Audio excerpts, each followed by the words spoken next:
Bismillahirrahmanirrahim. Assalamualaikum warahmatullahi wabarakatuh. Perkenalkan, nama saya Zainal Yakin, jabatan penyuluh pertanian utama golongan 3B.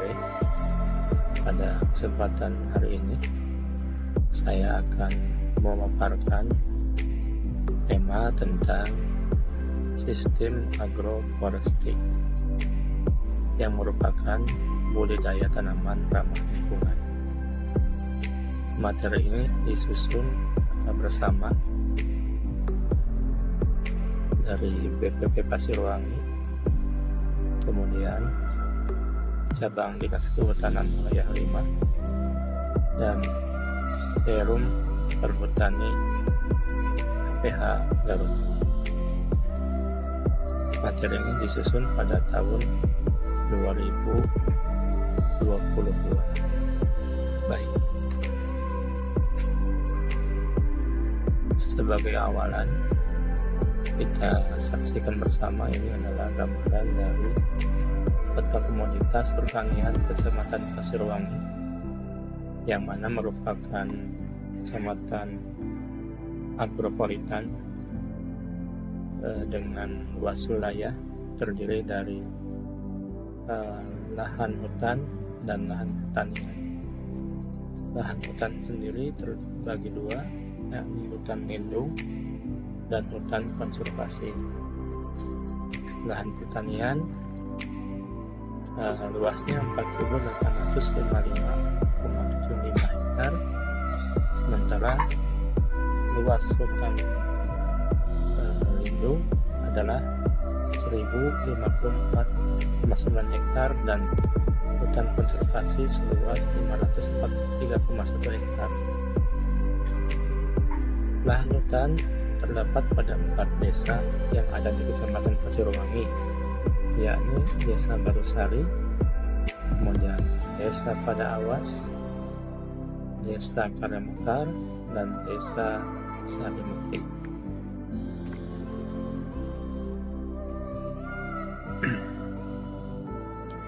Sebagai gambaran, presentasi dari luas hutan dengan luas lahan pertanian dari data di atas adalah bahwa lahan pertanian mencapai 82%, sementara lahan hutan mencapai 18%.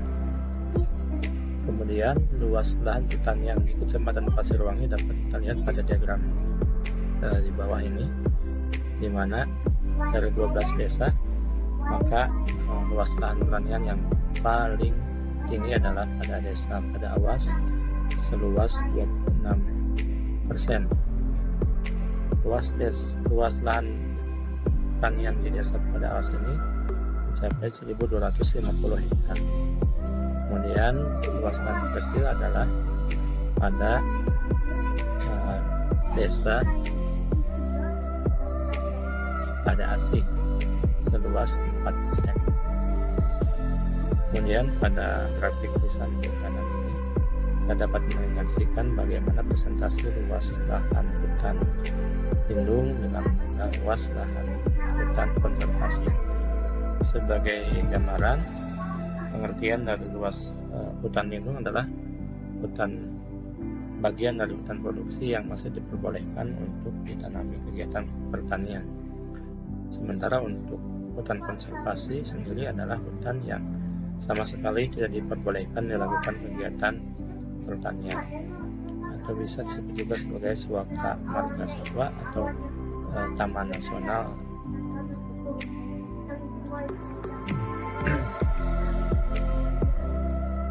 Kemudian sebagai pendahuluan, dengan turunnya reformasi agraria dan turunnya program PHPS, maka hal ini mendorong petani untuk merambah lahan hutan. Alih fungsi lahan hutan menjadi lahan pertanian riskan menyebabkan kerusakan lingkungan berupa erosi tanah dan banjir bandang. Kemudian, kegiatan pertanian di lahan kehutanan perlu pengaturan secara hukum dan teknis. Secara hukum dan aturan teknis budidaya yang ramah lingkungan. Hal inilah yang mendasari pengembangan program agroforestry atau agroforestry system.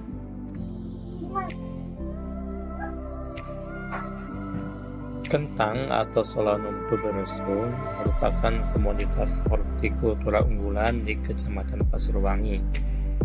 Luas tanam kentang per musim mencapai 2.000 hektar. Penanaman kentang sendiri Kecamatan Pasirwangi terdiri di penanaman di lahan pertanian dan di lahan kehutanan. Kemudian penanaman kentang di lahan kehutanan disinyalir menjadi penyebab kerusakan lingkungan serta memicu resiko bencana alam baik banjir bandang maupun erosi tanah. Nah, kondisi pertanian di Kecamatan Pasirwangi dapat kita lihat bersama pada gambar sebelah kanan. Ini adalah kondisi di Gunung Kiamis, di mana kondisi vegetasinya sudah sedemikian jarangnya, bahkan sampai ke puncak bukit atau ke puncak gunung. Begitu pula pada gambar sebelah kiri bawah dapat kita saksikan bersama, inilah kondisi kontur pertanian di Kecamatan Pasirwangi yang memang miring dan riskan terjadinya erosi atau banjir bandang ketika hujan turun. Nah, ini adalah gambar-gambar ketika terjadi hujan cukup deras, maka akan terjadi tanah longsor seperti yang terjadi di Blok Cikupa sampai memutuskan badan jalan, dan juga tentu akan merugikan bagi pemukiman yang tertimpa oleh timpahan material banjir bandang atau erosi tadi, bahkan sampai korban jiwa.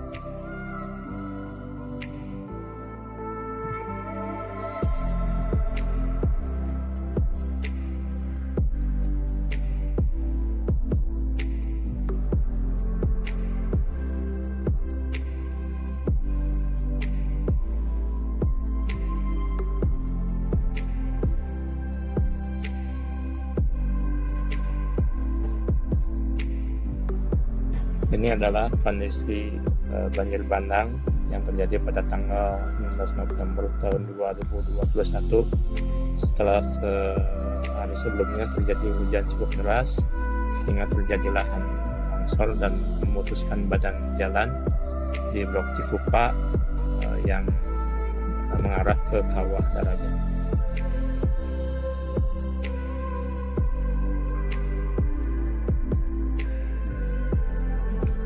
Pertanyaannya, mengapa bencana baik banjir bandang atau erosi tanah senantiasa terulang ketika terjadi hujan yang cukup panjang dan cukup deras? Ternyata hal ini dilatar belakangi oleh beberapa hal. Yang pertama adalah area resapan air, kemudian tekstur tanah, kemudian kemiringan lahan, dan yang terakhir adalah dengan adanya areal Kawah Darajat.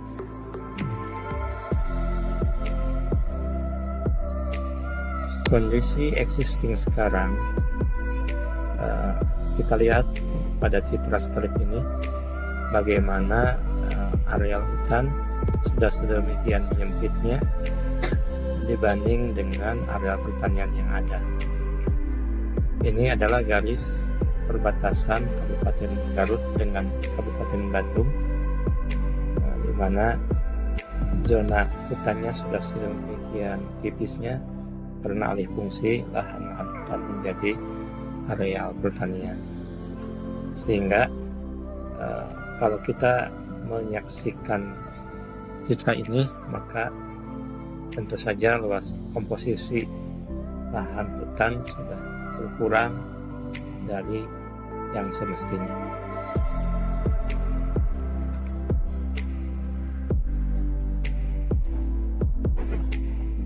Secara alami, akar tanaman akan membantu partikel tanah dalam mengikat air.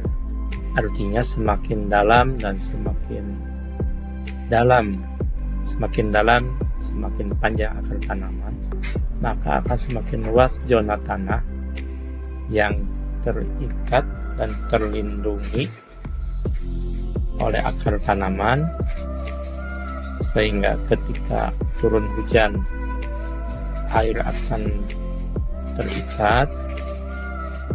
Kemudian ketika musim kemarau tiba, maka air akan dikeluarkan secara bertahap oleh akar tanaman, oleh partikel tanah, sehingga ketersediaan air terjaga pada musim kemarau. Sebaliknya pada musim hujan, turunnya hujan tidak akan mendatangkan wabah bencana, banjir bandang ataupun erosi tanah. Dan apa yang bisa kita lakukan agar bencana tidak terus terjadi atau terulang kembali? Paling tidak ada 3 hal yang bisa kita lakukan. Yang pertama, patroli rutin, penegakan hukum, lintas instansi melibatkan dinas kehutanan, perhutani, kemudian dari balai perhutanian sendiri untuk melakukan pembinaan kepada para petani yang biasa melakukan kegiatan pertanian di lahan-lahan hutan, ataupun kepada kelompok tani hutan yang sama melakukan kegiatan pertanian di lahan hutan. Kemudian kita juga bisa melakukan atau menerapkan satu pola tanam yang terpadu, yakni yang disebut dengan pola tanam agroforestry. Selanjutnya, apa sih yang dimaksud dengan agroforestry? Menurut Rosan Oyarzun pada tahun 1987, yang dimaksud dengan sistem agroforestry adalah pohon menaungi tanaman di bawah sampai batas tertentu. Dan pada hal ini, kentang dianggap sebagai salah satu tanaman yang toleran terhadap naungan, sehingga bisa dicoba untuk diterapkan dalam pola agroforestry. Pola agroforestry sendiri di Kecamatan Pasirwangi sudah dicoba dilaksanakan pada tempat-tempat tertentu. Di sini dapat kita lihat bahwa pada lahan ini ada beberapa vegetasi. Yang pertama ada tanaman peneduhnya atau tegakan kayunya, kemudian di bawahnya ada tanaman sayuran budidayanya. Dan pada gambar di bawah ini ada 3 vegetasi. Yang pertama adalah tegakan kayu, kemudian di bawahnya ada barisan tanaman kopi, dan di antara barisan tanaman kopi ini juga ada tanaman budidaya semusimnya, yaitu tanaman kentang. Jadi sebetulnya sistem agroforestry ini secara spot-spot sudah dicoba dilaksanakan di Kecamatan Pasirwangi, walaupun belum menjadi pilihan utama bagi masyarakat petani secara umum. Kemudian bagaimana sih sebaiknya penerapan agroforestry ini? Dapat kita lihat di sini bahwa pada lahan yang menerapkan sistem agroforestry itu terdiri dari tanaman tegakan atau vegetasi peneduhnya yang berfungsi juga sebagai tanaman border penahan angin dan sebagai tanaman untuk menahan perakaran, menahan tanah yang ditanam secara teratur. Kemudian di antara tanaman-tanaman tadi maka diperbolehkan untuk ditanami oleh tanaman semusim yang relatif toleran terhadap naungan. Kemudian tentu saja kita juga harus menghitung bagaimana dampak penerapan agroforestry. di mana pada penerapan pola ini maka akan terjadi kompetisi. Yang pertama adalah kompetisi dalam menggunakan cahaya, yang kedua adalah kompetisi dalam mempergunakan unsur hara dan air di antara tanaman. Hal inilah yang harus kita kaji agar antara tanaman tadi terjadi kompetisi yang saling merugikan satu sama lain. Selanjutnya, bagaimana sifat cahaya yang diserap oleh daun? Seperti yang kita ketahui bersama bahwa 90% biomasa tanaman itu dihasilkan dari proses fotosintesis. Fotosintesis sendiri adalah proses metabolisme atau anabolisme untuk menghasilkan karbohidrat yang bersumber dari karbon dioksida dan air dengan dibantu oleh energi cahaya. Energi cahaya sendiri terdiri dari beberapa gelombang cahaya, dan yang dipergunakan pada proses fotosintesis adalah gelombang cahaya biru dan gelombang cahaya merah. Sementara gelombang cahaya hijau dipantulkan oleh daun, sehingga itu merefleksikan dari warna daun warna hijau. Nah, ketika terjadi pembiasan cahaya atau penerusan cahaya, tentu saja akan terjadi pengurangan energi cahaya pada daun tanaman yang di bawahnya, sehingga tanaman yang dinaungi akan mendapatkan energi cahaya yang lebih rendah daripada daun yang menaungi. Hal inilah yang harus kita perhatikan agar jangan sampai tanaman yang ternaungi pertumbuhan dan perkembangannya terlambat atau terhambat dengan keberadaan tanaman naungan di atasnya. Jadi ada beberapa hal yang harus diperhatikan dalam penerapan sistem agroforestry. Yang pertama adalah pemilihan jenis pohon pelindungnya. Yang kedua adalah pemilihan jenis tanaman hortikultura atau tanaman semusimnya. Yang berikutnya adalah jarak tanam antar vegetasi. Kemudian adalah kontur tanah dan kesuburan tanah. Yang pertama, jenis pohon pelindung haruslah yang memiliki tajuk tegak dengan kanopi berbentuk jarum, seperti pohon pinus, atau misalnya tanaman yang memiliki nilai ekonomis tinggi seperti tanaman gaharu yang sekian tahun kemudian bisa dipanen secara berkala. Jadi harus dihindari jenis tanaman peneduh yang memiliki tajuk melebar ke samping, sehingga ini akan menghambat pertumbuhan tanaman semusim yang berada di samping kiri kanannya. Yang kedua yang harus diperhatikan adalah pemilihan jenis tanaman hortikultura. Harus dipilih tanaman yang relatif tahan terhadap naungan. Biasanya diambil dari golongan C3 seperti tanaman cabai atau kentang.